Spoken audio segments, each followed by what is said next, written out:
आपको फिर से एक नया टॉपिक्स लेके आए हैं that is called binomial theorem, जो कि आपका है ना यूनिट नंबर 3 जो अलजेब्रा पढ़ना था, है ना, इसका पार्ट्स है ग्रुप ए के लिए। ठीक है ना, ये आपको ग्रुप ए में पढ़ना था। देखिए इसमें करना क्या है, हम आप लोग को डिस्कस किए थे, ठीक है ना, कि 2-3 टॉपिक जो रह गया उसमें से एक टॉपिक हम आपको डिस्कस कर देंगे, है ना, जिसमें आप लोग का रिक्वेस्ट था कि सर बाइनोमियल थ्योरम ही डिस्कस कर दीजिए क्योंकि एक न्यू टाइप का टॉपिक्स है। बाकी तो कॉम्प्लेक्स वेरिएबल और परम्यूटेशन कॉम्बिनेशन बहुत लोग का नोन होता है, ठीक है ना। तो आप लोग की डिमांड पे हम बाइनोमियल थ्योरम ही डिस्कस करने जा रहे हैं, ठीक है। ये थोड़ा सा डिफरेंट टाइप का टॉपिक्स है ना। सबसे पहले हम 2-3 पॉइंट समझेंगे कि बाइनोमियल थ्योरम हम लोग किस लिए स्टडी करते हैं, इसका यूज कहाँ पे है, ठीक है ना। फिर इसका कुछ पास्कल्स ट्रायंगल्स होता है, कुछ प्रॉपर्टीज होता है, ठीक है ना, अलग अलग टाइप का एक्सपेंशंस होता है बाइनोमियल थ्योरम के थ्रू, ठीक है ना। इस सारी पॉइंट हम लोग वन बाय वन डिस्कस करेंगे, ठीक है। तो आइए देखते हैं, सबसे पहले हम बात करते हैं कि बाइनोमियल थ्योरम का यूज कहाँ पे होता है।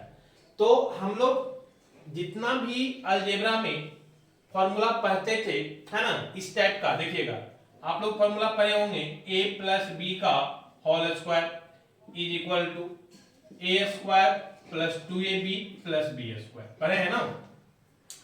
तो एक फॉर्मूला सभी को याद होगा, है ना, लेकिन ये फॉर्मूला कहां से आता है ये बहुत कम लोग को पता होगा, ठीक है। तो एक फॉर्मूला जो आता है वो कहां से आता है, तो बाइनोमियल एक्सपेंशन से आता है, जो कि बाइनोमियल थ्योरम का ही टॉपिक्स है। समझ में आ रही बात। तो ये बाइनोमियल थ्योरम में ही बाइनोमियल एक्सपेंशन से हमारा जो है ये फॉर्मूला आता है। समझ में आ रही बात। कैसे आता है आज हम आपको डिस्कस करेंगे, बहुत आसानी से आपको समझ में आ जाएगा, ठीक है।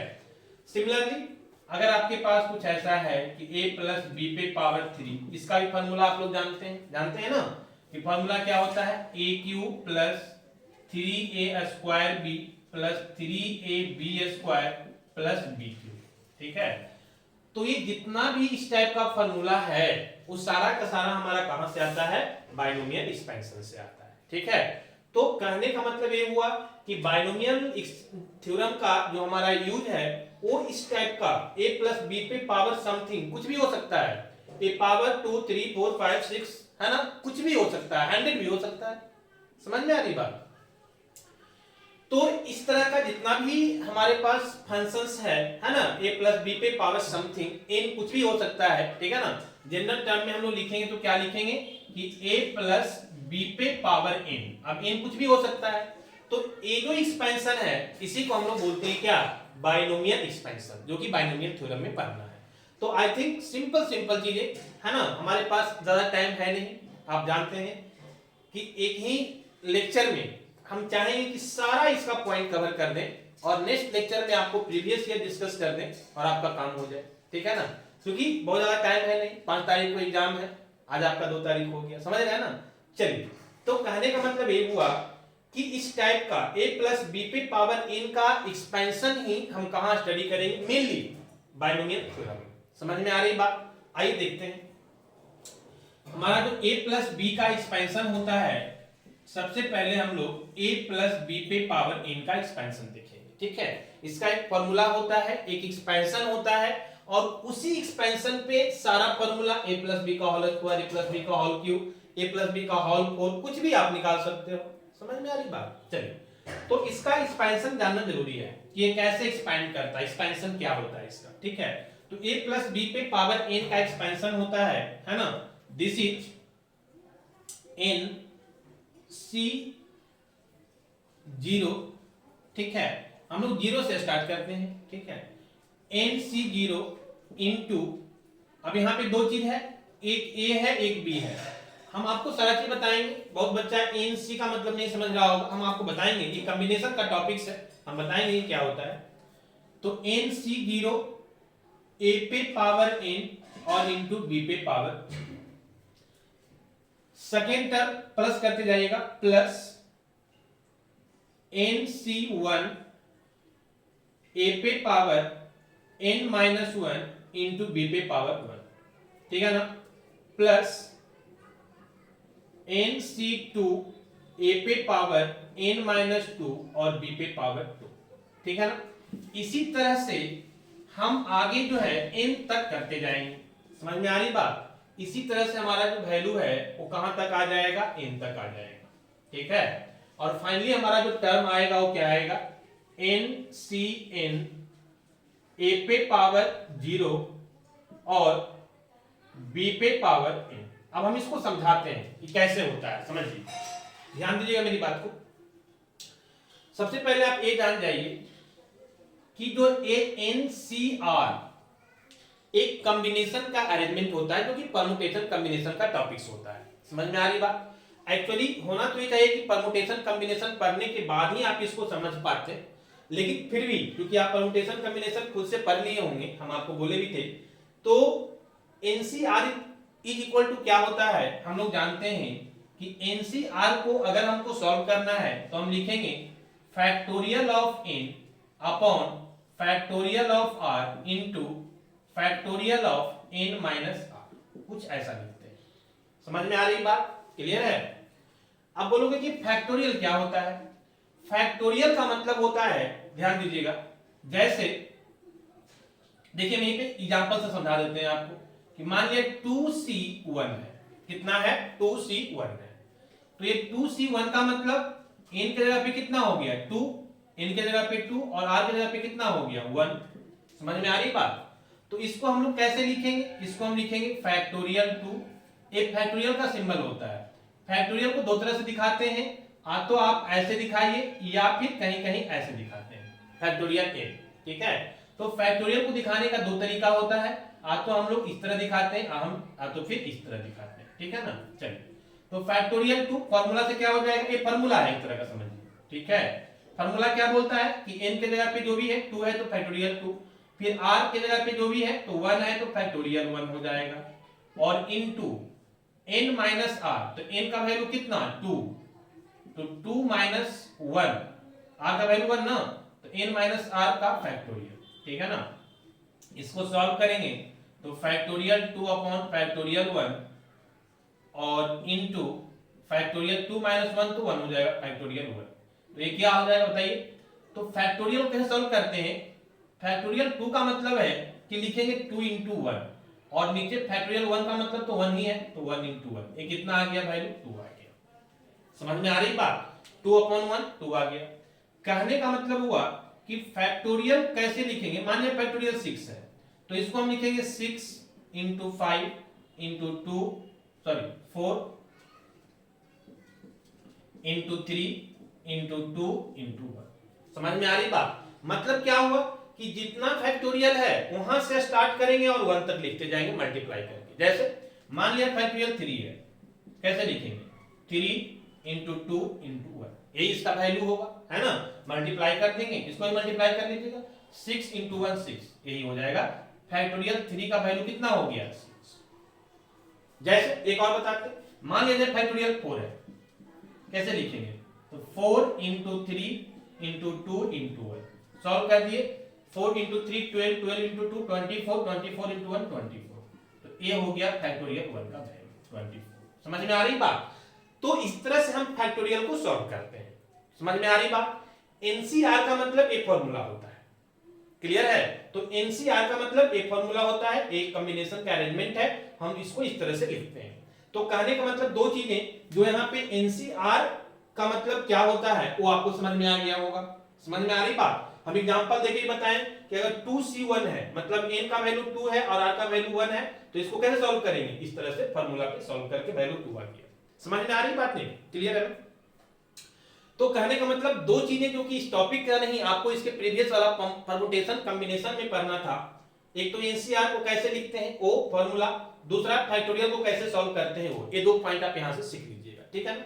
चलिए अब आते हैं कि ये फार्मूला का एक्सपेंशन कैसे करते हैं, हम कैसे याद रखेंगे इसको, ठीक है। ध्यान दीजिएगा क्या करना है, a प्लस बी पे पावर n है, ठीक है ना। तो a प्लस बी पे पावर n है तो हम इसको क्या करेंगे कि n है तो nc0, nc नोट ले लेंगे, नोट का मतलब जीरो, तो nc0 हम पहले ले लेंगे। समझ में आ गया बात? अब क्या करना है कि हमको a और b दो यहां पे टर्म है, तो a पे पावर n, देखिए ऊपर a वाला n वाला a पे पावर कर दीजिएगा और नीचे जो जीरो है वो b पे पावर कर दीजिएगा। तो आपको याद इतना ही रखना है कि सबसे पहला टर्म क्या होगा, nc0 होगा। फिर क्या करना है कि भाई दो टर्म है, तो पहला टर्म पे पहला यहाँ जो n लिखे हैं वो पावर कर देंगे, और b दूसरा टर्म पे जो 0 लिखे हैं वो पावर कर देंगे। पहला टर्म समझ में आ गया होगा। चलिए अब क्या करना है, नेक्स्ट टर्म को समझिएगा, ध्यान दीजिएगा, ठीक है। यहां तो 0 है ना, अब यहां पे c को बढ़ाते जाना है एक। देखिए यहां 0 था, एक बढ़ा के कितना कर दिए 1, समझ में आ रही बात। तो अब यहां हमेशा ऊपर वाला c n ही रहेगा, लेकिन यहां पे नीचे वाला r के जगह पे जो है हम लोग बढ़ाते जाएंगे। 0 था तो एक बढ़ा के कितना कर दिए 1, और जितना बढ़ाएंगे 1 बढ़ाए ना तो 1 a के पावर में माइनस कर देंगे और b के पावर में प्लस कर देंगे। नहीं समझ में आया, फिर से ध्यान दीजिए, हम क्या बोले कि सबसे पहले n c 0 लिख लेंगे, फिर क्या करना है कि a और b दो टर्म है, तो a पे पावर पहला वाला जो n था वो हो जाएगा, और b पे पावर नीचे वाला r की जगह पे 0 था वो हो जाएगा पहला टर्म के लिए। फिर क्या करेंगे कि a तो सेम रहेगा, nc1 मतलब एक ऐड करते जाएंगे, c में 0 था 1 फिर 2 फिर 3 बढ़ते जाएगा, समझ में आ रही बात। तो c में जो r के जगह पे वैल्यू था उसमें 1 ऐड करते जाएंगे, तो nc 0 था अब nc 1 हो गया। और इधर a और b पे क्या करेंगे, तो यहाँ पे जितना हम ऐड किए थे उतना ही a के पावर में माइनस कर देंगे, तो n था 1 ऐड किए थे तो n में 1 माइनस कर दिए, और जितना हम a वाला में माइनस करेंगे उतना ही b के पावर में ऐड कर देंगे, तो 0 पे पावर 1 कर देंगे, है ना, 0 प्लस 1 कर देंगे तो हमारा क्या हो जाएगा b पे पावर 1। समझ में आई बात, क्लियर है ना। चलिए फिर देखिए, अब फिर एक बढ़ा देंगे तो c1 था c2 हो गया, जब यहां बढ़ाएं तो a पे पावर एक और माइनस बढ़ जाएगा, माइनस हो जाएगा, तो -1 था एक और माइनस कर देंगे तो -2 हो जाएगा, एक और माइनस किए तो b पे एक और प्लस करेंगे तो b पे पावर 1 था एक और प्लस कर दिए तो b स्क्वायर हो गया। समझ में आ रही बात। इसी तरह से हम करते जाएंगे आगे, है ना। फाइनली क्या होगा, फाइनली जब आएंगे तो आपको क्या होगा कि जब आप यहाँ पे n लिए, है ना, तो a पे पावर कितना हो जाएगा 0, कैसे कि n माइनस n हो जाएगा ना। देखो c2 है तो n माइनस 2 है, c1 है तो n माइनस 1 है, तो cn होगा तो a पे n माइनस n हो जाएगा, तो n माइनस n का वैल्यू कितना 0, है ना, और a पे पावर 0 का वैल्यू 1 हो जाएगा, और b पे कितना हो जाएगा देखो, तो c1 है तो b पे पावर 1, c2 है तो b पे पावर 2, cn हो जाएगा तो b पे पावर n हो जाएगा। समझ में आई बात, क्लियर है ना। तो एक बार थोड़ा सा और हम आपको रिवीजन कर देते हैं, ध्यान दीजिएगा।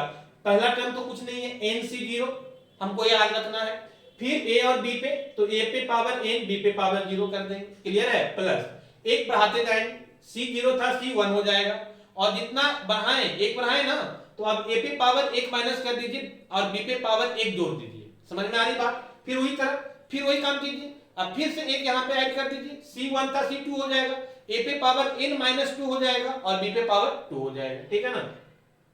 तो इस तरह से आप ध्यान रखिएगा दोनों चीज, है ना। एक तो आपको तरीका ये भी है, देखो यहाँ पे कि भाई c0 है तो a पे पावर n और b पे पावर कितना 0, cn1 है तो a पे पावर n माइनस 1 और b पे पावर 1, cn2 है तो a पे पावर n माइनस 2 b पे पावर 2, इसी तरह से cn है तो a पे पावर n माइनस n 0 और b पे पावर n तो b पे पावर n, ठीक है। आप इसको एक बार और चाहे तो सॉल्व कर दीजिए, कैसे देखिए यहाँ पे b a प्लस b पे power n is equal to हो जाएगा, है ना, ये तो सेम ही रह जाएगा nc0, है ना, a पे पावर n a b पे पावर 0 करेंगे तो कितना हो जाएगा 1, तो 1 से मल्टीप्लाई करेंगे सेम रहेगा, ठीक है ना। तो nc0 a पे power n, this is nc0 into a पे पावर n प्लस यहां पे कितना हो जाएगा nc1 a पे power n minus 1 into b पे पावर 1। देखिए यहां c1 हुआ तो n माइनस 1 और b पे 1, फिर प्लस, ठीक है ना, nc2 a पे पावर n माइनस 2 और b पे power 2 plus so and so, ncn a पे पावर 0 तो 1 हो जाएगा तो 1 से मल्टीप्लाई करेंगे सेम रहेगा, और इनटू b पे पावर कितना है, ठीक है ना। तो a हमारा जो है फाइनल एक्सपेंशन है, ठीक है। आपको बुक में जो है ए वाला चीज नहीं देता होगा, b0 नहीं देता होगा, ये हम समझने के लिए आपको लिखाए हैं ताकि आप इसको समझ पाए। समझ में आ रही बात कि कैसे लिखना है, क्लियर है बात। फाइनली ए आपको एक्सपेंशन आ गया a प्लस b पे पावर n का, ठीक है। अब समझिए इसको लिखने का एक और तरीका है, क्या तरीका है देखिए यहाँ पे a प्लस b पे पावर n को, है ना, इस सब सम में है ना, तो सम का मतलब हम समेशन लिखते हैं। आप जानते होंगे कि सिंबल किसका है, समेशन का सिंबल है। समझ में आ रही बात। और ये कैसे लिखेंगे यहाँ पे, तो यहाँ पे हम लिखेंगे कि ए पे पावर है ना n माइनस आर और इंटू बी पे पावर आर। ठीक है, जहां पे r का वैल्यू 0 से लेकर कहां तक होगा, r का वैल्यू n तक होगा। समझ में आ रही कुछ बात। देखिए इस तरह से भी हम इसको रिप्रेजेंट कर सकते हैं शॉर्ट में। तो अगर इस तरह से कहीं लिखा हुआ रहे तो आप कंफ्यूज मत कीजिएगा। अब हम आपको समझाते हैं, देखिए क्या करना है। ये सिंबल का मतलब होता है समेशन। तो सबसे पहले आप r is equal to 0 put कीजिए।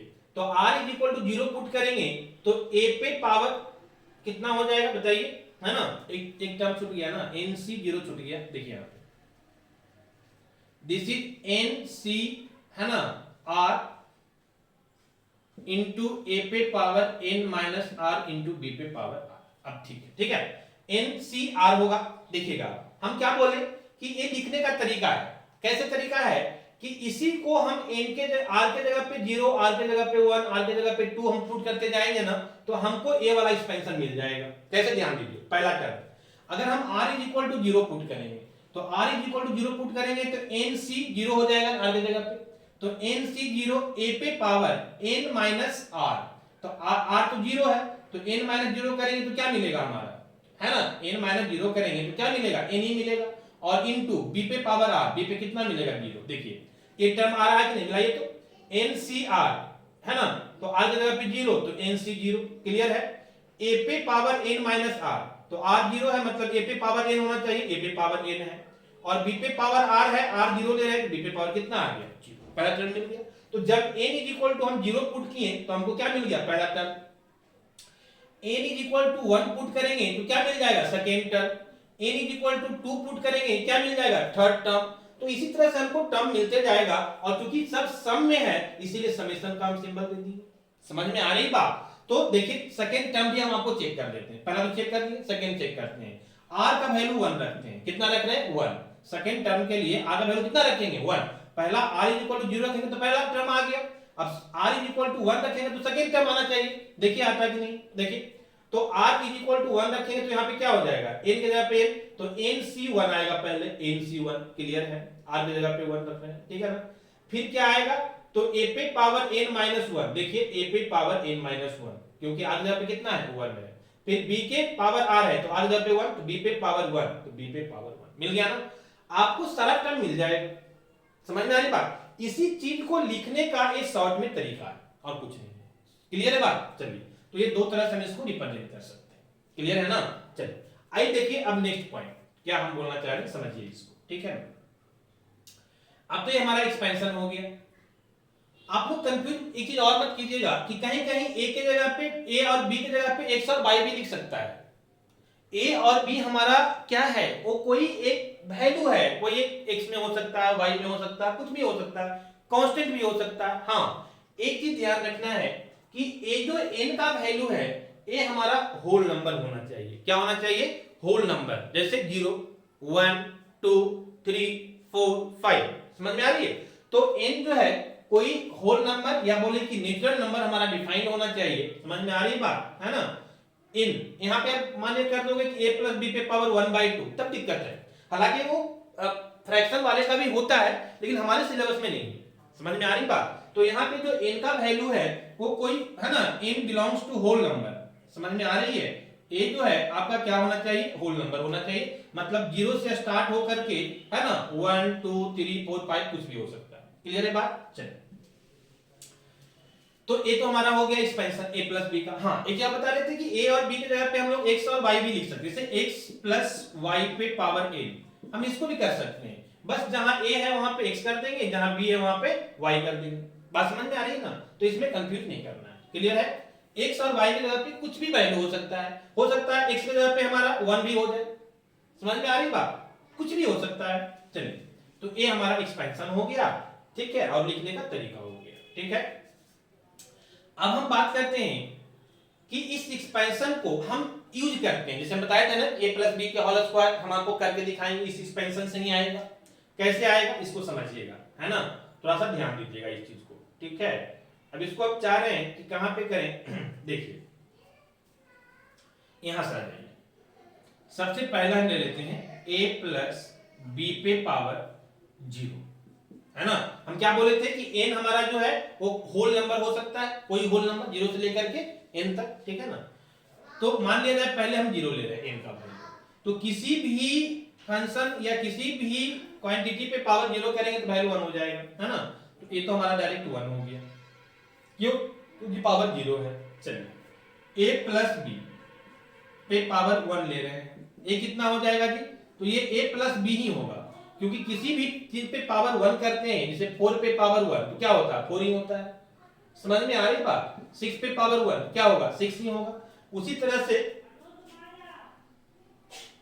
a प्लस बी पे पावर 1 भी क्या होगा a प्लस बी ही होगा। क्लियर है ना बात। चलिए सॉरी, तीसरा हम ले रहे हैं, है ना, दिख तो रहा है नीचे, एक मिनट, हाँ गुड। देखिए यहाँ पे तीसरा हम बोल रहे हैं कि हम ले रहे हैं a प्लस बी पे पावर 2। क्लियर है ना, समझ में आ रही बात। चलिए आप इसको भी एक्सपेंशन पे कर सकते थे, समझ में आ रही बात, लेकिन क्यों करेंगे, हम जानते हैं कि a प्लस बी पे किसी भी वैल्यू पे पावर 0 होता है तो 1 होता है, फिर करने की जरूरत नहीं है। किसी भी वैल्यू पे पावर 1 होता है तो सेम वैल्यू होता है, करने की जरूरत नहीं है। आप एक्सपेंशन पे भी करेंगे तो यही आएगा। देखिए यहां से एक्सपेंशन हम आपको करके दिखाते हैं, ठीक है ना। a प्लस बी पे पावर कितना है 2 है। क्लियर है बात। फार्मूला क्या बोलता है जी, फार्मूला बोलता है कि एक्सपेंशन होना चाहिए nc0, है ना, nc0 इनटू a पे पावर कितना, देखिए nc0 a पे पावर n, तो a पे पावर n और b पे पावर 0, फिर प्लस nc1 a पे पावर n माइनस 1, ठीक है ना, और इनटू b पे पावर 1, फिर plus nc2, this is nc2 और a पे power n minus 2 into b पे पावर, यही होता है ना एक्सपेंशन। देखो बिल्कुल क्लियर है। चलिए n के जगह पे हमारा वैल्यू कितना है 2, हम यहाँ 2 तक ही क्यों लिए, हम आगे भी ले सकते थे, लेकिन 2 तक इसीलिए लिए क्योंकि n का वैल्यू कितना है 2, तो यहाँ c nc के फॉर्म में आ जाएगा, 2 तक आ जाएगा, समझ में आ रही बात। तो इसीलिए हम 2 के बाद हम नहीं ले रहे हैं। चलिए यहाँ पे करेंगे तो वैल्यू कितना आ जाएगा nc0, है ना, इंटू a पे पावर n का वैल्यू कितना 2, तो a पे पावर 2 इंटू b पे पावर 0 का मतलब 1 होता है, आप समझते हैं ना। चलिए फिर प्लस है तो प्लस nc1 a पे पावर कितना n माइनस 1, तो n का वैल्यू 2, तो 2 माइनस 1 1 लिखते हैं डायरेक्ट, है ना। चलिए और आप n का भी वैल्यू पुट करते जाओ, n का वैल्यू कितना है 2 है, तो n की जगह पे 2 लिखो, पावर कितना नंबर करेंगे 2c0, a पे पावर कितना है n, तो a पे पावर n की जगह पे 2 है तो 2, b के पावर 0 का वैल्यू 1, तो nc1 n की जगह पे कितना है 2, तो 2c1, a के पावर 2 माइनस 1 तो a ही बचेगा इंटू a, और b पे पावर 1 इंटू कितना b, प्लस 2c2 और यहाँ पे a पे पावर कितना n माइनस 2, तो n माइनस 2 का मतलब n का वैल्यू भी 2 है, तो 2 माइनस 2 करेंगे तो 0 हो जाएगा ना, और a पे पावर 0 क्या हो जाएगा 1, तो डायरेक्ट इसको 1 लिखते हैं। 1 नहीं भी लिखेंगे चलेगा, क्योंकि 1 से मल्टीप्लाई करेंगे सेम वैल्यू आएगा, और b पे पावर कितना, तो b पे पावर, समझ में आ रही बात, क्लियर है ना। चलिए अब यहाँ पे आ जाइए थोड़ा सा, क्लियर है ना, नीचे दिक्कत होगा, देखिए यहाँ पे ध्यान दीजिए। अब क्या करना है मेरी बात को समझिए, आइए यहाँ पे नीचे ही देखते हैं, आई थिंक दिख रहा होगा, दिक्कत हो जाएगा। आइए देखिए ऊपर अगर हम लेंगे तो क्या आ गया a प्लस बी पे power n is equal to, sorry 2 है ना इनके जगह पे, तो 2 इज इक्वल टू कितना आ जाएगा बताइए nc0। अब nc0 का वैल्यू कितना होगा जी, तो अभी हम बताए हैं फॉर्मूला, इस फॉर्मूला को यूज कीजिए, है ना। आइए देखिए यहाँ पे इस फॉर्मूला को आप यूज कीजिए, देखिए कितना आ रहा है, क्या निकालना है आपको nc0, तो nc0 का मतलब कितना हो गया बताइए, तो nc0 का आप करेंगे फॉर्मूला पे, तो n है ना, n के जगह पे कितना है 2 है ना जी, 2c0 है, तो आप यहाँ पे 2 ले लीजिए डायरेक्ट, ठीक है ना, 2c0, तो फॉर्मूला क्या बोलता है फैक्टोरियल n मतलब फैक्टोरियल 2 अपॉन फैक्टोरियल आर मतलब 0 का factorial into n minus r का फैक्टोरियल, तो 2 माइनस 0 का फैक्टोरियल, फैक्टोरियल 2 हो जाएगा, है ना। n माइनस आर, n का वैल्यू कितना 2, r का वैल्यू 0, तो 2 माइनस 0 2 ही बचेगा। क्लियर है ना। चलिए अब इसको आप सॉल्व करेंगे तो फैक्टोरियल 2, देखिए यहाँ पे ध्यान दीजिए, फैक्टोरियल 2 और फैक्टोरियल 2 आप यहाँ पे कैंसिल भी कर सकते हैं क्योंकि इनटू में है। अगर नहीं करते हैं तो हम तरीका जो बताए हैं, क्या बताए हैं कि फैक्टोरियल 2 कैसे लिखेंगे, है ना, 2 इंटू 1। फैक्टोरियल 0 का मतलब 1 होता है, ये याद रखिएगा। कैसे होता है इसका भी कॉन्सेप्ट है, लेकिन यहाँ नहीं बताएंगे, फिर टाइम लग जाएगा, ठीक है ना। तो फैक्टोरियल 2 को 2 इंटू 1, फैक्टोरियल 1 का वैल्यू 1 होता है, 0 का वैल्यू 1 होता है। जहां भी फैक्टोरियल 0 लिखे वहां आप सीधे 1 लिख दीजिए। समझ में आ रही बात। चलिए तो ए हो गया। फिर फैक्टोरियल 2 का क्या हो जाएगा 2 इंटू 1, ठीक है ना। यहां भी आपको मल्टीप्लाई करेंगे 2 इंटू 1 2 आएगा, 2 इंटू 1 इंटू 1 आपको 2 ही आएगा। ये कैंसिल हो कितना हो गया 1। तो कहने का मतलब हुआ कि 2c0 का वैल्यू कितना आ गया 1 आ गया। तो जहां 2c0 है वहां पे क्या हो जाएगा 1, और 1 इंटू ए स्क्वायर क्या हो जाएगा ए स्क्वायर। क्लियर है ना बात। चलिए सिमिलरली नेक्स्ट आ जाइए, 2c1 निकालना है यहाँ पे। तो 2c1 का वैल्यू कितना होगा, कीजिए इसी तरह से, जिस तरह अभी हम बताए हैं आप उसी तरह से फार्मूला पे कीजिए, आपको अब समझ में आ जाना चाहिए, है ना। नेक्स्ट क्या निकालना है 2c1 का वैल्यू। तो क्या होता है फैक्टोरियल n मतलब फैक्टोरियल 2 अपॉन फैक्टोरियल r मतलब फैक्टोरियल 1, r की जगह पे 1 है, फैक्टोरियल 1। फिर n माइनस r का, तो n 2 है r 1 है, 2 माइनस 1 इंटू क्या हो जाएगा फैक्टोरियल फिर से 1 हो जाएगा। समझ में आई बात। चलिए इसको सॉल्व करेंगे तो ये फैक्टोरियल 2 का मतलब 2 इंटू 1 और फैक्टोरियल 1 का मतलब तो 1 ही हो जाएगा, और इंटू 1 तो 1 इंटू 1 1, 2 बाई 1 कितना 2। कहने का मतलब 2c1 का वैल्यू कितना आ गया 2। समझ में आ रही बात। तो 2c1 के जगह पे 2 हो जाएगा, तो प्लस 2 और a इंटू b a भी हो जाएगा। क्लियर है ना। प्लस चलिए फिर c 2c2 निकालना है, निकालिए उसी तरह से। देखिए यहाँ पे 2c2 निकालना है तो फॉर्मूला क्या बोलता है फैक्टोरियल 2 हो जाएगा पहले, नीचे r भी 2 है तो फैक्टोरियल 2 हो जाएगा, और into n minus r, n minus r कितना हो जाएगा 2n और r भी 2, तो 2 माइनस 2 मतलब 0 फैक्टोरियल, 0 फैक्टोरियल में ताए कितना 1 होता है, तो ये हो जाएगा 2 अपॉन फैक्टोरियल 2 का मतलब 2 इंटू 1, नीचे भी 2 इंटू 1 और इंटू इसका बताया भी 1, ये भी कैंसिल हो कितना आ जाएगा 1, मतलब 2c2 का वैल्यू भी कितना आ गया 1 आ गया। समझ में आ रही बात। तो जहां 2c2 है वहां 1 हो जाएगा, 1 इंटू बी स्क्वायर होगा। देखिए आप मिलाइए, आज आपको समझ में आया होगा कि ये a प्लस बी का होल स्क्वायर ए स्क्वायर प्लस 2ab और प्लस बी स्क्वायर कहां से आता है। क्लियर है। आज तक आप फार्मूला में रटते गए होंगे कि भाई a प्लस बी का होल स्क्वायर ए स्क्वायर प्लस बी स्क्वायर, है ना, 2ab होता है, लेकिन ये आता कहां से है, ये आज आपको क्लियर हुआ होगा कि बाइनोमियल एक्सपेंशन का जो फार्मूला होता है उसी एक्सपेंशन से हमारा ये फार्मूला आता है। क्लियर है ना बात, समझ में आ रही है। चलिए तो यहां तक तो आपको चीजें क्लियर हो जाना चाहिए, ठीक है ना। इसी तरह से आप चाहें तो आप निकाल सकते हैं और भी वैल्यू। कौन सा वैल्यू निकाल सकते हैं, आप निकाल सकते हैं a प्लस बी का होल क्यूब, ठीक है ना, a प्लस बी का होल क्यूब भी निकाल सकते हैं। अब देखिए थोड़ा सा हम शॉर्ट में आपको निकालते हैं, बहुत लेंदी हो जाएगा, इतना लंबा हो जाएगा ना फिर बहुत मुश्किल हो जाएगा। a प्लस बी का होल क्यूब फॉर्मूला क्या बोलता है, फॉर्मूला बोलता है nc0 a पे पावर n b पे पावर 0, यही ना, समझ में आ रही बात। चलो तो nc0 n की जगह पे कितना है 3, तो हम लिख सकते हैं 3c0। समझ में आ रही बात, क्लियर है।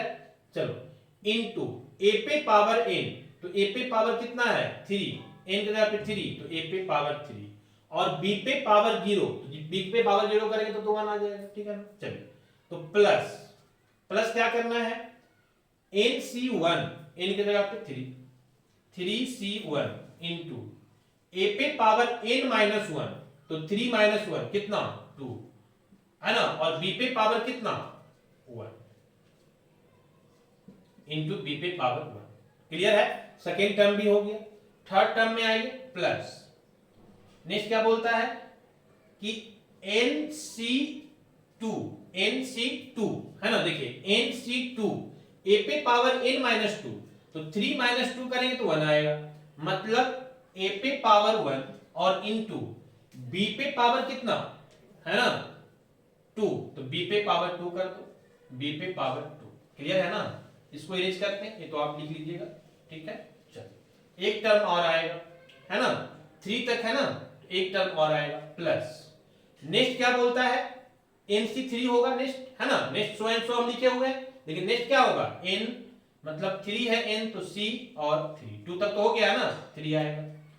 A पे पावर कितना हो जाएगा, ध्यान दीजिएगा, तो यहाँ पे N पे पावर N-2 था ना, अब आएगा N-3, तो N का वैल्यू 3, तो 3 - 3 कितना हो जाएगा, 0। समझ रहे हैं ना? और किसी पे पावर 0 का मतलब 1, तो यहाँ पे A का पावर 0 आ जाएगा और A क्या बन जाएगा, 1 बन जाएगा। 1 का मतलब हटा देते हैं, ठीक है ना। चलिए इनटू B पे पावर कितना आएगा, तो B पे पावर 2, अगला क्या आएगा, B पे पावर 3, तो यहाँ पे हो जाएगा B पे पावर 3। क्लियर है?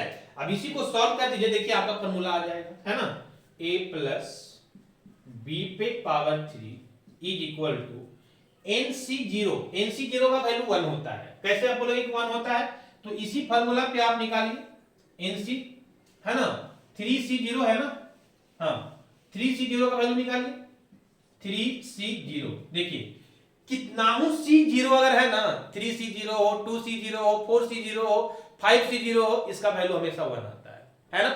2C0 का वैल्यू 1 आया था, अभी चेक किए थे ना, यहाँ पे देखिए 2C0 का वैल्यू अभी निकाले तो 1 आया था, देखिए 3C0 भी निकालेगा तो 1 ही आएगा, करके देख लीजिए एक बार।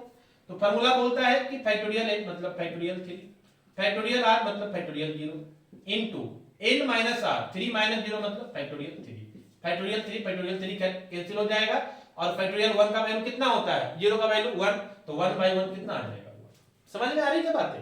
तो ये अगर ऐसा कोई भी हो, यहाँ 4C0 भी होता तो 1 ही आता, 5C0 भी होता तो 1 ही आता, 1000C0 भी होता तो 1 ही आता, तो जहां भी इस तरह से मिले तो उसका वैल्यू कितना होता है, 1 होता है। क्लियर है? तो चलिए यहां 1 हो जाएगा, तो 1 इंटू AQ हमको क्या मिल जाएगा, AQ मिल जाएगा। क्लियर है ना बात? चलिए नेक्स्ट आ जाइए, नेक्स्ट हम क्या आ जाएगा, 3C1 निकालिए, कितना वैल्यू आएगा 3C1 का, सॉल्व कीजिए। 3C1 का मतलब factorial 3 upon factorial 1 into 2 minus 1 मतलब फैक्टोरियल 2, ठीक है ना। इसको देखिए ऐसे भी लिखते हैं, ध्यान दीजिएगा, इसको ऐसे भी लिखते हैं, या फिर जैसे हम बताएं उसे ही लिखिए, फिर कंफ्यूज कर जाइएगा। फैक्टोरियल 3 का मतलब 3 2 इंटू 1, और फैक्टोरियल 1 का मतलब 1, और इंटू फैक्टोरियल 2 का मतलब 2 इंटू 1, ये 2 कैंसिल हो जाएगा, कितना आ जाएगा 3 इंटू 1 3, कहने का मतलब 3C1 का वैल्यू कितना आ गया, 3 आ गया, तो ये 3C1 का वैल्यू 3 आ गया, तो प्लस 3 हो गया, a स्क्वायर तो a स्क्वायर, और b पे पावर 1 का मतलब b। क्लियर है ना? चलिए नेक्स्ट टर्म आ जाइए, नेक्स्ट टर्म क्या है, 3C2 है, निकालिए इसका वैल्यू कितना आएगा, नेक्स्ट है 3C2, इसका वैल्यू आ जाएगा फैक्टोरियल 3 अपॉन फैक्टोरियल 2, और 3 माइनस 2 करेंगे तो इंटू फैक्टोरियल 1, ठीक है ना, इंटू फैक्टोरियल 1। क्लियर है? तो इस तरह से वैल्यू आ जाएगा, इसको सॉल्व कीजिएगा तो 3 इंटू 2 इंटू 1 ऊपर आ जाएगा, नीचे 2 इंटू 1 और फैक्टोरियल 1 का 1, तो फिर से 2 और 2 कैंसिल हो जाएगा, फिर से कितना आ जाएगा 3, है ना, that will be equal to 3, मतलब 3C2 का वैल्यू फिर से 3 आ रहा है, तो फिर से हम लिखेंगे 3, और a पे पावर 1 का मतलब a, और b पे पावर 2 का मतलब b स्क्वायर। क्लियर है ना? चलिए फिर प्लस, ठीक है, देखिए जिस तरह से 3C0 का वैल्यू हमेशा 1 आता है ना, उसी तरह से NCN मतलब 3C3 2C2 4C2, अभी देखो वहां पे 2C2 का वैल्यू 1 आया था, उसी तरह से 3C3 का वैल्यू भी हमेशा 1 आएगा। आप चेक करना चाहते हैं तो करके देख लीजिए, देखिए 3C3 है ना, तो फैक्टोरियल 3 अपॉन फैक्टोरियल 3 और इनटू 3 माइनस 3 0 फैक्टोरियल 1, ये तो यही तो हो गया, फैक्टोरियल 3 कैंसिल हो जाएगा, और 1 बाई फैक्टोरियल 0 का वैल्यू 1/1 कितना आ जाएगा, क्लियर है ना। तो ये फिर से 1 आ जाएगा, तो 1 इंटू बी क्यू, तो आपका क्या मिल जाएगा बी क्यू। क्लियर है? आप देखिए आपको फार्मूला मिल गया, यही फार्मूला होता है a प्लस बी का whole cube, a cube plus 3a square b plus 3ab square plus b cube. Clear है ना? तो आपको सारा फार्मूला मिल जाएगा, यहाँ पे आप a प्लस बी के पावर 100 भी करेंगे ना, तो इस सीरीज पे आपको उसका भी वैल्यू मिल जाएगा एक्सपेंशन का। बड़ा खूबसूरत चीज है ना। एक ऐसा एक्सपेंशन है कि इस फॉर्मेट में a प्लस बी के पावर n में आप कितना हो पावर करेंगे, आप उसका एक्सपेंशन निकाल सकते हैं। कितना मजेदार चीज है, समझ सकते हैं। क्लियर है ना? चलिए, तो a आपको हम कितना निकाल दिए, n का 0 लेके निकाल दिए, 1 निकाल दिए, 2 निकाल दिए, 3 निकाल दिए, है ना। आप चाहे तो इसी तरह से 4 का भी निकाल सकते हैं, आपकी मर्जी, ठीक है ना, कर लीजिएगा, है ना, कुछ अपने से भी करना चाहिए। आ जाइए अब। तो ये तो हमारा बात हो गया एक्सपेंशन का, कि हमारा एक्सपेंशन कैसे होता है, हम इसका देख लिए चीजें, ठीक है ना। अभी तक जो हम बात किए वो क्या बताएं कि एनसीआर का मतलब क्या होता है, फिर हम देखें कि हमको अगर सॉल्यूशन करना है तो एनसी समथिंग का वैल्यू कैसे निकालेंगे। उसके हम बात बताएं कि हमारा a प्लस बी के पावर एक स्टैंडर्ड एक्सपेंशन होता है बाइनोमियल थ्योरम का, ठीक है ना। हम अलग अलग पावर, हाँ दूसरे तरह से इसको ऐसे भी लिख सकते हैं, समेशन करके, सिंबल दे करके, फिर अलग अलग पावर लेकर के हम आपको एक्सपेंशन करके दिखाएं कि कैसे एक्सपेंशन होता है और वैल्यू कितना आता है। आपको प्रूफ भी होते जा रहा होगा कि फार्मूला में पढ़े होंगे a प्लस बी का होल स्क्वायर होता है, ये वाला यही आ रहा है, a प्लस बी का होल क्यूब ये फार्मूला होता है, यही आ रहा है, समझ में आ रही बात। तो एक तरह के आपको प्रूफ भी होते जा रहा है कि हाँ भाई मेरा एक्सपेंशन सही है, क्लियर है ना बात। चलिए अब हम आते हैं, है ना, कुछ अलग वैल्यू पे, ठीक है ना। और वो वैल्यू सबसे पहले हम आपको डिस्कस करने जा रहे हैं next point, that is called Pascal's triangle, ठीक है ना। कभी कभी वहां से क्वेश्चन पूछ देता है कि पास्कल ट्रायंगल से आप क्या समझते हैं, ठीक है ना। पास्कल साहब एक साइंटिस्ट का नाम है, ठीक है ना, और उन्होंने यहां से कुछ ऑब्जर्वेशन अपना दिया था, ठीक है ना, और उसी का नाम दिया गया क्या, पास्कल ट्रायंगल, क्लियर है। एक्चुअली पास्कल ट्रायंगल्स क्या होता है, थोड़ा सा ध्यान दीजिएगा, समझिएगा इस बात को। पास्कल ट्रायंगल्स कुछ नहीं होता है, ये जो हमारा कोएफिशिएंट का वैल्यू आता है ना, जैसे a प्लस बी का होल क्यूब की है, ठीक है ना।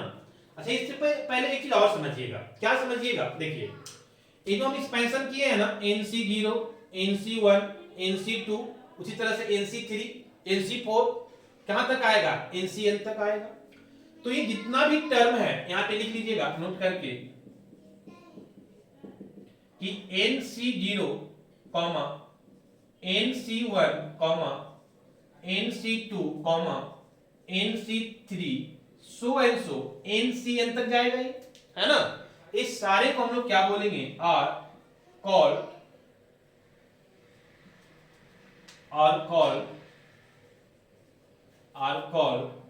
बाइनोमियल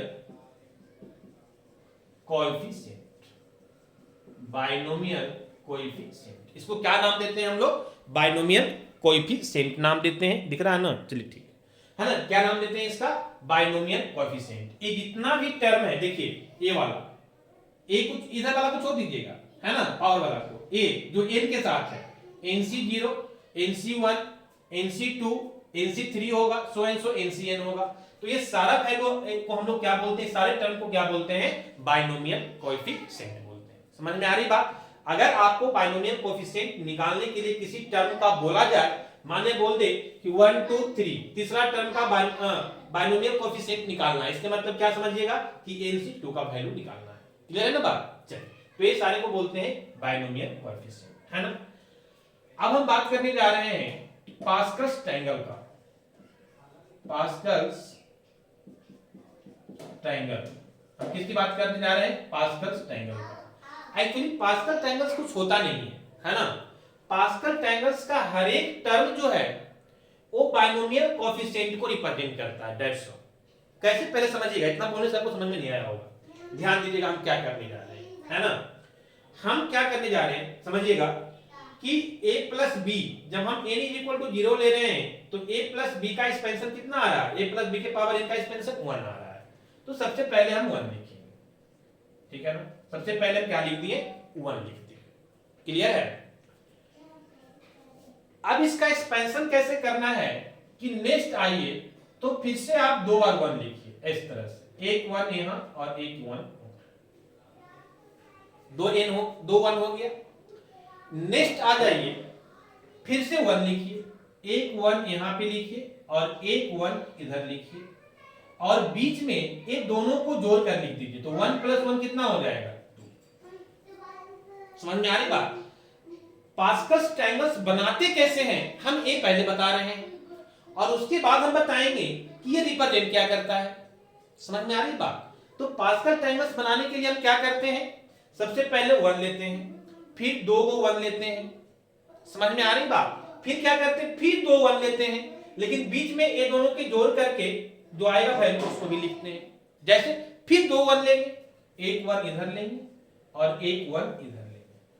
बात समझ में आया? क्लियर है? बीच में क्या करेंगे तो 1 + 2 कितना 3 और यहां भी 2 + 1 कितना 3, ऐसे लिखेंगे। ध्यान दीजिएगा हम क्या किए हैं, पहले 1 लिए हैं, उसके बाद क्या किए कि 2 1 लिए, एक इधर एक इधर, ठीक है ना। अब उसके बाद दिमाग क्या लगाना है कि 1 तो हम हमेशा लेंगे, ठीक है, लेकिन बीच वाला टर्म में हम क्या किए कि जो 2 ऊपर बच गया था वो दोनों को जोड़ के लिख दिए। समझ में आ रही बात? बोलेगा सर यहां नहीं लिखे, यहां कैसे लिखे, यहां तो एक ही टर्म है। समझ में आ रही बात? यहां पे हमारा जब लिख रहे हैं तो यहां पे 1 + 1 2 को हो गया तो प्लस करके हम लिख देंगे। क्लियर? फिर नीचे वाला को फिर 1 और 1 हम ले लिए और बीच में क्या करेंगे कि ये दोनों को जोड़ते जाएंगे, है ना, इसको और इसको जोड़ेंगे तो जो वैल्यू मिलेगा उसको लिख देंगे।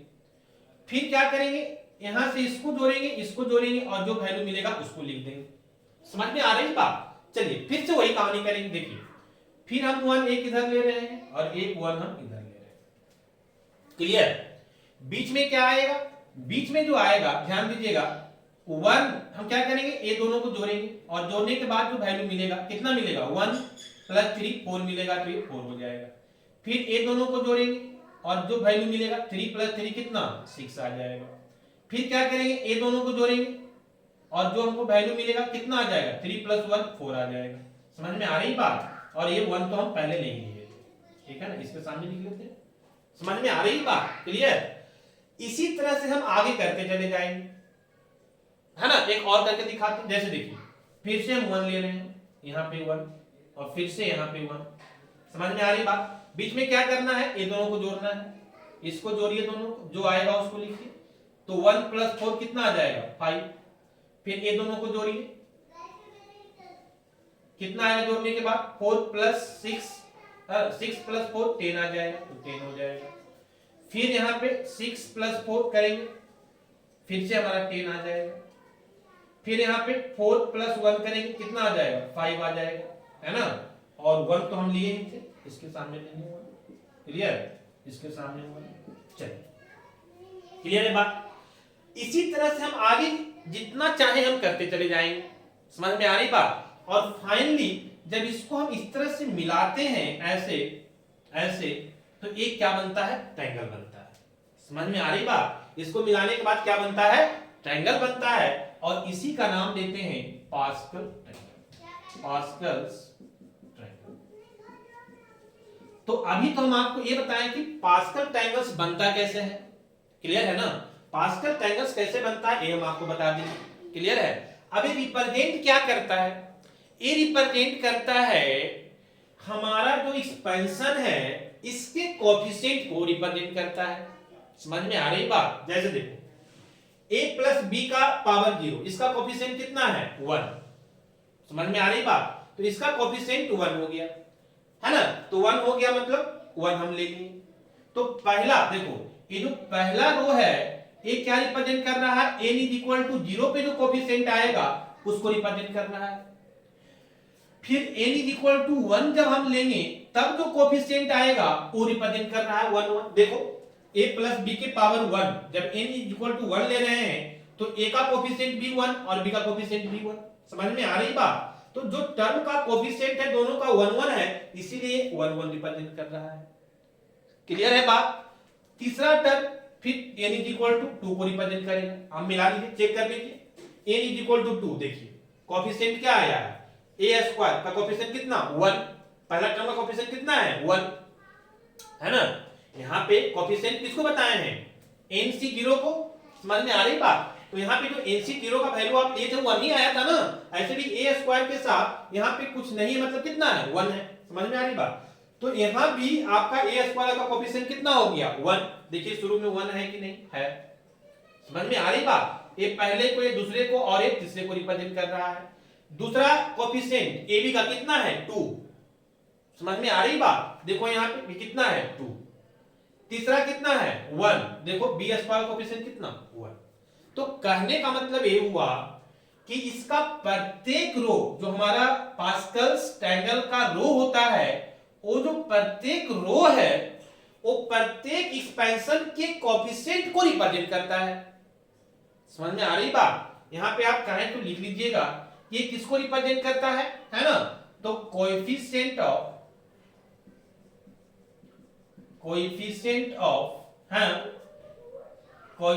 Of various terms of binomial है ना, बाइनोमियल थ्योरम, या एक्सपेंशन भी लिख सकते हैं एज यू विश, ठीक है ना। तो ये बाइनोमियल थ्योरम या बाइनोमियल है ना एक्सपेंशन का वेरियस टर्म का जो कोएफिशिएंट होता है उसी को रिप्रेजेंट करता है कौन? Pascal tangles. क्लियर है ना? जैसे एक और मिला लो, n इज इक्वल टू 3 तक लिए है ना, 3 तक लिए हैं, n इज इक्वल टू 3 तक, वो किसको रिप्रेजेंट करेगा? इस टर्म को, इस रो को रिप्रेजेंट करेगा। आप मिलाओ, देखो कोएफिशिएंट 1 3 3 1 है कि नहीं, मिलाओ देखो 1 3 3 1 सारा मिलेगा। 4 को लोगे तो ए वाला आ जाएगा, ए वाला आ जाएगा, 5 लोगे तो ए वाला आ जाएगा। अब इतना एक्सपेंशन करना पॉसिबल है नहीं हमारे लिए, आप खुद से कर सकते हो, हम 3 तक करके दिखाए हैं, आप 4 5 100 तक कर सकते हो, आपकी मर्जी, ठीक है ना। लेकिन जो भी कोएफिशिएंट आएगा ना वो इसी के बराबर, मतलब क्या हुआ कि n इज इक्वल टू 4 लेकर के अगर तुम बनाओगे है ना, तो जो तुम्हारा टर्म्स का वेरियस टर्म्स का बाइनोमियल थ्योरम का जो कोएफिशिएंट आएगा वो कितना आएगा? तो वो a वाला आएगा, मतलब 1 आएगा। जैसे यहाँ पे 1 3 3 1 आया था ना, देखो 1 3 3 1, उसी तरह से n is equal to power 4 लेकर के बनाओगे तो जो सॉल्व करके जो टर्म्स आएगा उसका कोएफिशिएंट जो आएगा वो 1 4 6 4 1 आएगा। आपको विश्वास नहीं है तो आप करके देखना, एकदम यही वैल्यू आएगा। फिर n इज इक्वल टू 5 लोगे तो ये वैल्यू आएगा, n इज इक्वल टू 6 लोगे तो आप आगे बाकी बना सकते हो जिस तरह भी बनाने के लिए बताएं तुमको।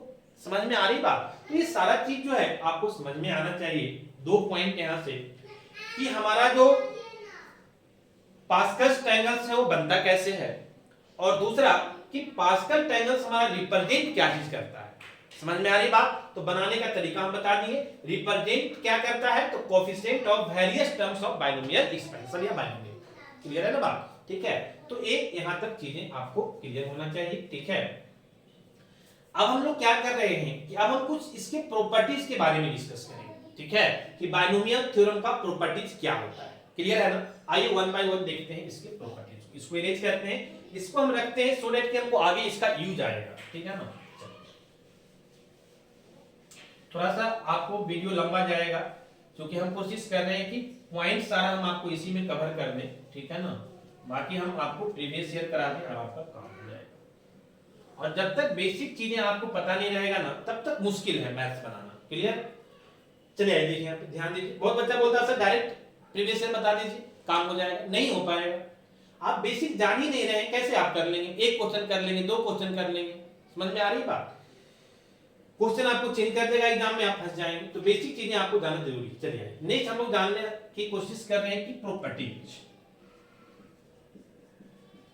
Properties of binomial theorem,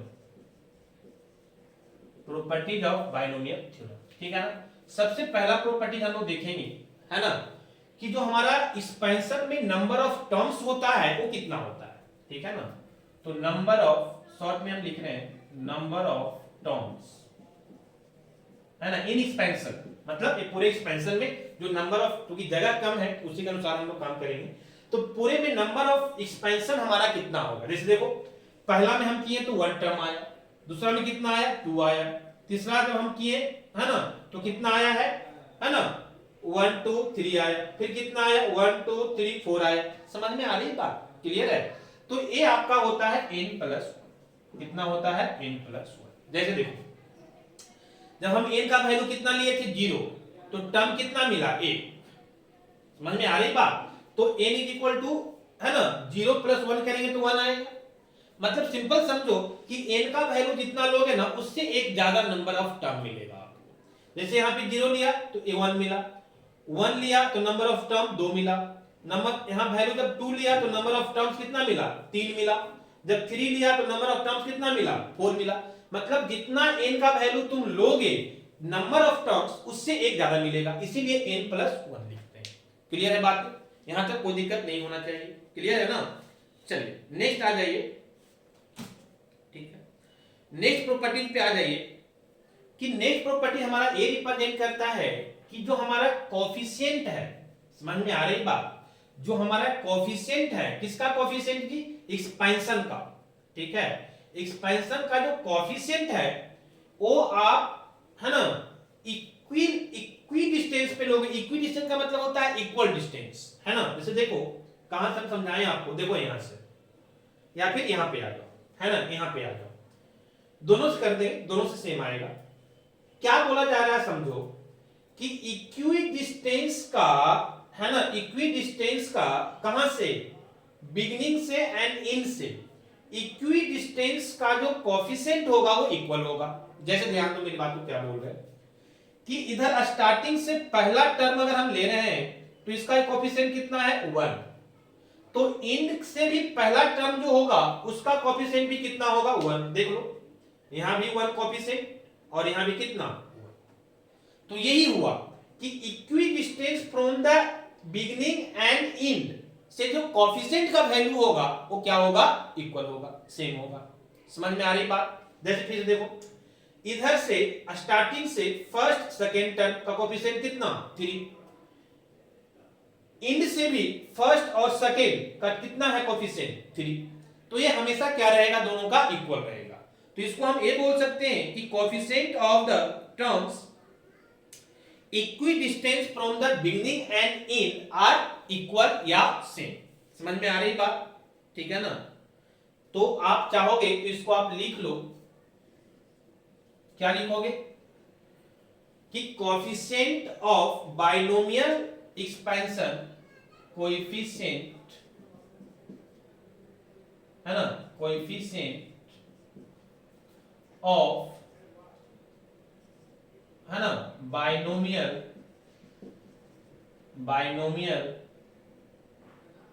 theorem, है ना, फ्रॉम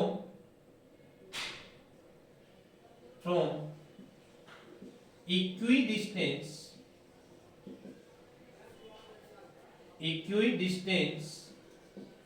है ना, coefficient of binomial theorem from, यहां मत दीजिए, है ना, इक्विडिस्टेंस फ्रॉम बिगिनिंग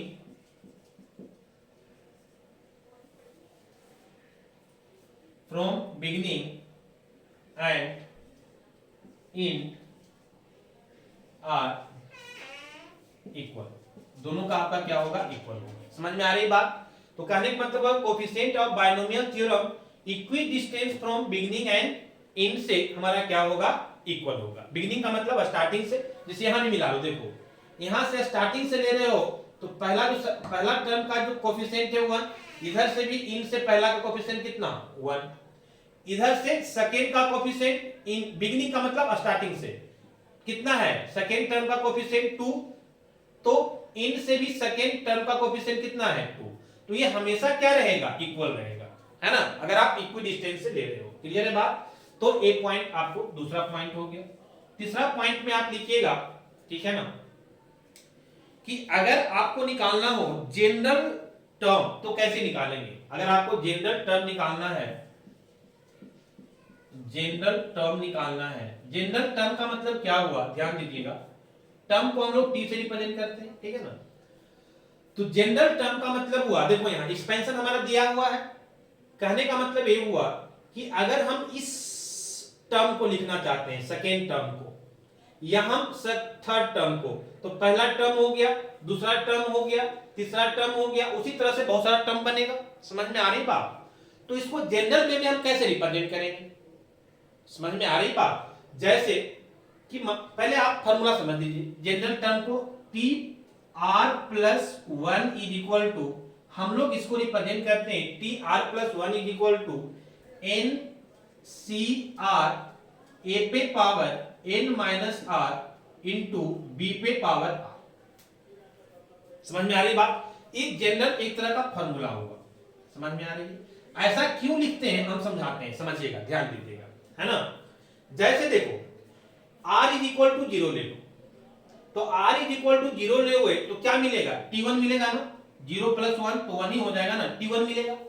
t1 मिलने के बाद यहां वैल्यू पुट करेंगे, r इज इक्वल टू 0 तो कितना आ जाएगा, nc0 a पे पावर n माइनस r तो n ही हो जाएगा इनटू b पे पावर 0, है ना। r के वैल्यू कितना ले रहे हैं, यहां हम r इज इक्वल टू 0 ले रहे हैं, r इज इक्वल टू कितना ले रहे हैं, 0। समझ में आ रही बात। इस फार्मूला में r इज इक्वल टू 0 जब हम पुट कर रहे हैं तो हमको ये टर्म मिल रहा है t1 is equal to this. अब देखो t1 का मतलब पहला टर्म देखो मिलाओ, ये वाला आ रहा है कि नहीं, देखो यहाँ पे nc0 a पे पावर n और b पे पावर 0। समझ में आ रही बात। अगर तुम n इज इक्वल टू 1 ले लो, क्लियर है ना, sorry r is equal to 1 ले लो, क्लियर है, तो r इज इक्वल टू 1 लोगे तो कितना आएगा, देखो यहाँ पे r इज इक्वल टू, ये तो हो गया, r इज इक्वल टू 1 लोगे तो t1 प्लस 1 कितना आ जाएगा, t2 इज इक्वल टू, है ना, यहां वैल्यू पुट करो तो nc1 r का वैल्यू कितना ले रहे हैं 1 ना, तो nc1 a पे पावर कितना, n r का वैल्यू 1 है तो n माइनस 1 और b पे पावर r 1 है तो 1। आप मिलाओ ये t2 का वैल्यू इतना आ रहा है कि देखो मिला के nc1 a पे पावर n माइनस 1 b पे पावर 1, nc1 a पे पावर n माइनस 1 b पे पावर 1। तो आप कहने का मतलब हुआ कि हम सारा टर्म निकाल सकते हैं इस तरह से, n इज इक्वल टू 2 ले लेंगे तो t3 हमको मिलेगा और t3 का वैल्यू जो है वही आएगा, आप करके देख लीजिएगा। हम दो करके दिखाए ना कि t1 का वैल्यू जब r इज इक्वल टू 0 लिए तो t1 मिल गया, r इज इक्वल टू 1 लिए तो t2 मिल गया, r इज इक्वल टू 2 लेंगे तो t3 मिल जाएगा। तो this is the general representation of the terms.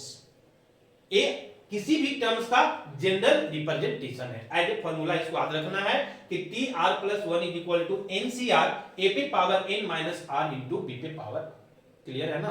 तो ये आपका तीसरा प्रॉपर्टी था। चौथा आ जाइए, है ना, चौथा प्रॉपर्टी है मिडिल टर्म्स का, ठीक है ना।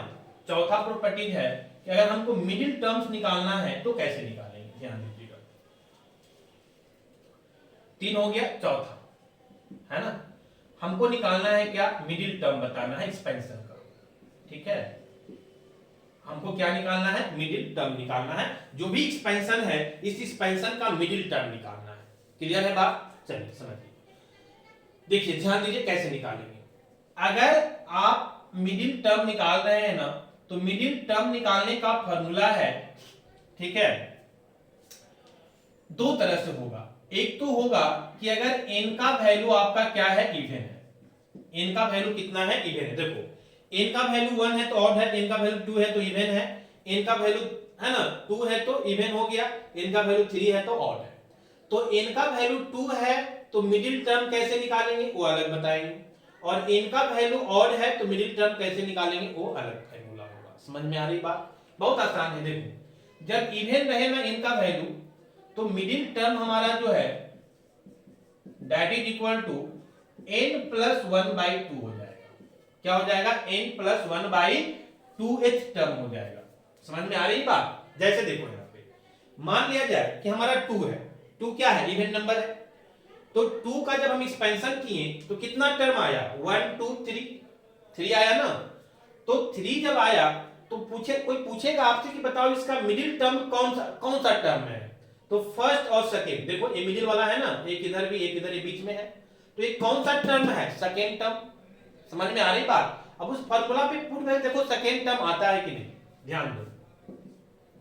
n का वैल्यू कितना है, 2 है, तो 2 ले लिए, तो 2 प्लस 1, सॉरी यहां पे जो है ना n प्लस 2 जो है आप किस तरह से लिखेंगे, 2 प्लस 1 ऐसे लिखेंगे, n प्लस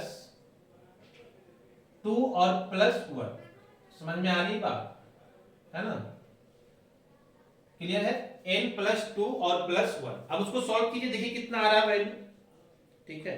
उसको जब आप सॉल्व करेंगे ना तो वैल्यू जो आएगा वो वैल्यू आपको आ जाएगा कितना, निकालिए जो भी आप वैल्यू यहां से निकालेंगे ना, देखिए यहाँ पे तो 2 प्लस 1 करेंगे आप, n प्लस n/2, n का वैल्यू कितना लिए हैं 2, तो 2/2 और प्लस 1 कितना आ जाएगा बताइए, तो ए आ जाएगा 1 + 1 = 2 एक्स टर्म, है ना। तो सेकेंड टर्म जो है 2h टर्म जो है वही हमारा मिडिल टर्म होगा। देखो फर्स्ट और सेकेंड यही हमारा क्या है, मिडिल टर्म। क्लियर है।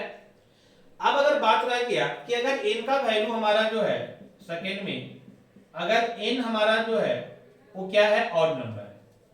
अगर n हमारा क्या है, ऑड है। ऑड का मतलब 3 हमारा ऑड है। समझ में आ रही बात। देखो तब यहां पे क्या करना कि एक तो यही होगा, n + 1 का फॉर्मूला यही याद रखना कि n + 2 और +1। समझ में आ रही बात। तो n/2 + 1 तो रहेगा ही रहेगा, साथ में इसके बाद वाला टर्म भी होगा। क्लियर है बात। सिंपल याद रखना, ज्यादा दिमाग मत लगाना। देखो यहां पे ध्यान दो, हम क्या बोले कि जब n का वैल्यू ऑड हो जाए तो कहने का मतलब हम n का वैल्यू 3 ले रहे हैं तो ये भी ऑड नंबर है, तो a + b के पावर 3, है ना। एक एक्सपेंशन हमारा आ गया। अब कोई तुमसे पूछे कि इसका मिडिल टर्म बताओ तो आप क्या बताओगे। एक टर्म लोगे तो मिडिल नहीं कहलाएगा क्योंकि इधर 2 है, इधर एक ही बचेगा। ए लोगे तो भी नहीं कहलाएगा क्योंकि इधर 2 टर्म है, इधर एक ही टर्म है, ए भी मिडिल नहीं कहलाएगा। तो इसका मिडिल टर्म जो होगा ये दोनों होगा, है ना। ये दोनों टर्म जो है इसका क्या कहलाएगा, मिडिल टर्म कहलाएगा। क्लियर है ना।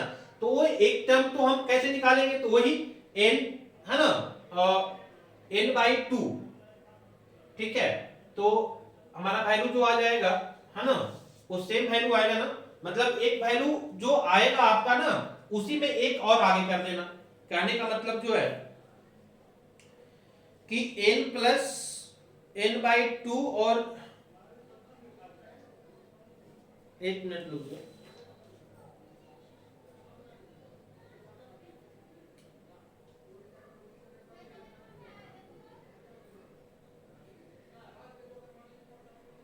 तो n/2, है ना, और +1, ठीक है।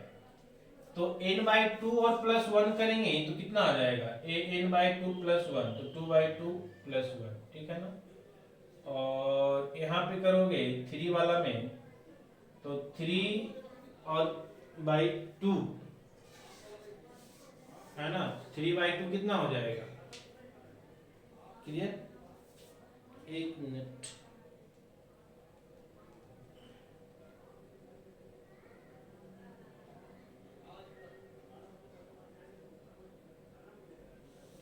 है ना। देखो यहाँ पे ऐसा कर दो 1/2, इसको ऐसे लिखो थोड़ा सा, मिडिल टर्म 1/2 और n + 1th टर्म। समझ में आ रही बात। तो 1/2 और n का वैल्यू कितना था हमारा, है ना, दिस इज 2 और +1, तो भी हम करेंगे तो 3/2, तुम्हारा कितना आ जाएगा, 0.2 आ रहा है ना, 2.5 हमको चाहिए, है ना, फ्रैक्शन में नहीं आना चाहिए। क्या है देखिए यहाँ पे दोनों के लिए अलग अलग निकालिएगा। जब आपको n रहे ना इवेन, तो आप तो यही कीजिएगा कि n/2 + 1। समझ में आ रही बात। क्लियर है। और अगर आपका ऑड है तो मिडिल टर्म कैसे निकालेंगे, देखिए ध्यान दीजिएगा। ये तो समझ में आ गया कि जब हमारे पास इवेन है तो हमारा एक ही मिडिल टर्म आएगा, और जब हमारा n का वैल्यू ऑड है तो हमारे पास 2 मिडिल टर्म आएगा। तो एक मिडिल टर्म का फॉर्मूला ये होगा n/2 + 1, जो भी n रहेगा। जैसे यहाँ पे n का वैल्यू 2 था तो हम लोग क्या कर दिए कि 2/2 और +1, तो ये 1 + 1 कितना आ गया, 2 आ गया। तो सेकेंड टर्म जो है, फर्स्ट और सेकेंड, ये सेकेंड टर्म हमारा क्या हो गया, मिडिल टर्म हो गया। सेकेंड टर्म क्या हो गया, मिडिल टर्म हो गया। लेकिन जब आपको, है ना, इवन नंबर रहे तो फॉर्मूला चेंज हो जाएगा। क्या चेंज होगा, एक चीज और ध्यान दीजिएगा, जब इवन है तो 2 मिडिल टर्म आएगा ना। तो पहला जो आएगा वो आएगा n/1/2 इंटू n + 1। समझ में आ रही बात। क्लियर है। और दूसरा टर्म जो आएगा वो आएगा 1/2 n + 1, और इसी में एक +1 कर दीजिएगा, ऐसे ये दोनों टर्म आएगा। सॉल्व करके देख लीजिए आप, ध्यान दीजिए। जैसे हम n का वैल्यू कितना ले रहे हैं, 3, हमारा 3 है ना, इसमें और में 3 है, तो 1/2, ठीक है। इधर करेंगे तो 3 + 1 पहला टर्म, और इधर करेंगे तो 1/2, यहाँ पे 3 + 1 और फिर प्लस कितना 1। समझ में आ रही बात? इसको सॉल्व कीजिए, इसको सॉल्व कीजिएगा तो आप देखिए 3 + 1 4 हो जाएगा ना, तो 2 4 जा 2, मतलब यहां से 2th टर्म आएगा, सेकेंड टर्म, और यहां से कौन आ जाएगा, तो ये तो सॉल्व करेंगे तो 4 को 2 से डिवाइड करेंगे 2 ही आएगा, +1 मतलब थर्ड।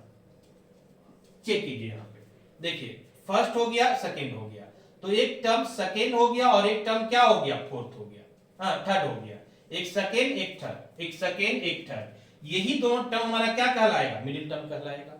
समझ में आ रही ना बात? तो सिंपल सी बात है कि अगर इवन है तो आप इस फार्मूला से निकाल लीजिएगा, जो भी n का वैल्यू रहेगा, है ना, ये तो यहाँ पे 3 तक ही है, मान लिया पावर 100 रहता तो भी हम निकाल लेते कि n की जगह पे 100 पुट करते, तो 100/2 50, 50 + 1 51, 51 टर्म जो आता है क्या कहलाता है, मिडिल टर्म कहलाता है। समझ में आ रही बात? उसी तरह से अगर ऑड है तो ये वाला फार्मूला यूज करेंगे, चाहे n का वैल्यू कुछ भी हो, है ना, ये फार्मूला यूज करेंगे, जो टर्म आएगा वही दोनों टर्म हमारा क्या कहलाएगा, मिडिल टर्म कहलाएगा। समझ में आ रही बात? तो ये चीजें आप यहां तक ये डिस्कस कर सकते हैं, हाँ यहां तक आप इसको देख सकते हैं। कुछ और प्रॉपर्टीज है जो कि हम आपको नेक्स्ट में बताएंगे, क्योंकि बहुत लेंदी हो गया है, बैटरी बैकअप का भी प्रॉब्लम्स हो जाता है, ठीक है ना। तो आप यहां तक कर लीजिए, जब हम आपको प्रीवियस ईयर लेकर आएंगे, एक वीडियो हम और बनाएंगे आपके लिए, तो जब हम प्रीवियस ईयर लेके आएंगे नेक्स्ट वीडियो, उसमें इसका कुछ और प्रॉपर्टीज है, ज्यादा नहीं 2-3 प्रॉपर्टीज और है जो कि थोड़ा लेंदी है, टाइम लगेगा समझाने में, ठीक है, तो उसको हम उसी के साथ आपको कवर कर देंगे, सो दैट कि आपका प्रीवियस ईयर भी हो जाएगा और रिमेनिंग जो प्रॉपर्टीज बचेगा वो भी हम आपको वहीं पे कर देंगे, ठीक है। तो आप थोड़ा सा लेंदी हो गया, इसको ध्यान दीजिएगा अच्छे से, और लास्ट टाइम है सबको शेयर कीजिए सो दैट कि सारा बच्चा इसका बेनिफिट उठा पाए।